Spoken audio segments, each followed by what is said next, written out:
Hi everyone, I'm just here to review some of the Sigma brushes that I got. I had purchased the Face and Eyes kit, and this is what came with the kit. This is the SS150, modeled after the MAC 150. It's a very large powder brush. It's very dense, it's fluffy, and it's extremely soft, even more so than their MAC counterpart, I think. And the size is really great because you can actually do a lot of your face in a short amount of time because of the size of the head, and it holds a lot of product. The other brush, and I absolutely love this brush, is the SS187. It's also called a skunk brush. It's called a stippling brush. I think that's it. Yeah. It's also called a duo fiber brush. It is excellent for applying liquid foundation. It gives that airbrush finish. I also use it to buff out blush, to buff out highlight. It's really useful, and that's why I love this brush so much.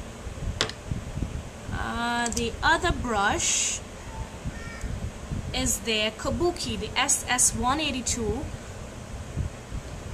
Also named after their MAC counterpart.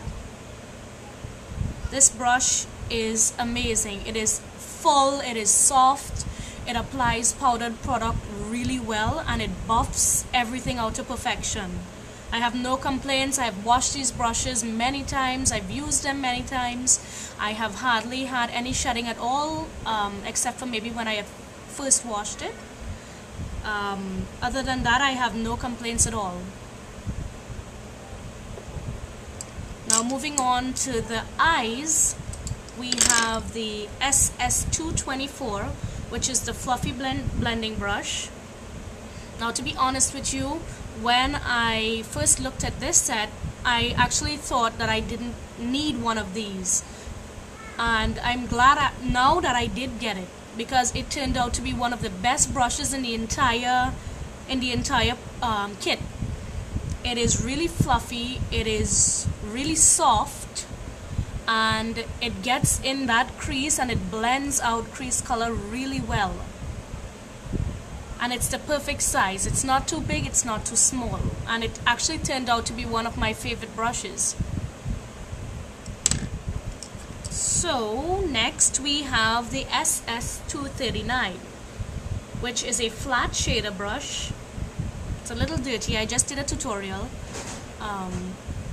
This brush is really great. It's dense, but it's still soft, and it almost comes to sort of a tapered point at the top.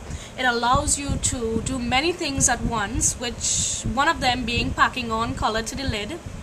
The second thing is that this thinness to the top here actually allows you to take that color and actually apply it into the crease itself. You could also turn the brush sideways because of the fact that it's that soft and it's fluffy, and actually use it to blend. So it's another multi-purpose brush that I've gotten in this kit. The last brush that's in the kit is the SS219. I love this brush. It is another multi-purpose brush. It is a pencil brush or a tapered brush. I think that it's even better than the MAC 219, because the MAC 219 is a bit stiffer than this, and this has a little more flexibility, a little more bend, which makes it not as harsh on the eye area, especially if you're using it to blend out eyeliner to the bottom to give it a smoky look. I also use it to apply concentrated color on the outer V or in the crease. So with my kit, I also got this little brush. It's a Sigma SS217. This brush is absolutely adorable. The only drawback that I do have with this brush is that it is a travel size. I wish that they did make this brush in a full size, because I've looked at their other sets and it's not even available in a full size there. So apparently for now we'll have to be okay with just having it at the travel size, but I don't mind. At the end of the day, it does what it has to do. It's a blending brush. It's a concentrated brush that allows you to apply eye color into that crease area there. It's sort of tapered to the top. It's fluffy, it allows you to blend, but it's not as fluffy as the 224, so it controls the blending. You can also even apply color to the lid. I use this for highlighting, for blending my highlighter into my crease color. There's a lot of uses with this one, but I especially love it for putting down the color on the outer V and blending it up into the crease. It's excellent for that because it tapers so nicely to the end. It's also very fluffy. This one is made out of goat hair, and it's not as stiff as the MAC 217 though. The MAC 217 is a bit smaller than this actually, and it's a lot more, it's not as pointed. But I think in this case, the pointiness of this brush is an asset to it because it allows you to get into that crease, around that socket, around that ball, and be able to blend it back and forth and get your desired blending that you need. So this is my review. Of course, it comes packed in a really nice mesh case. I don't have mine now, unfortunately. It comes with a card saying, offering congratulations for purchasing their brushes, and it also comes with a leaflet that tells you each and every brush that they carry and the purpose of that brush. So if you're not too sure of ordering their kits because you're not sure that you may know exactly what each brush is used for, that pamphlet is really useful because it'll tell you exactly what you can use the brushes for and what you can't. They also give you information on taking care of the brushes, how to wash them, how to store them, and how to use them. So all in all, it was a really great kit, and it was excellently priced.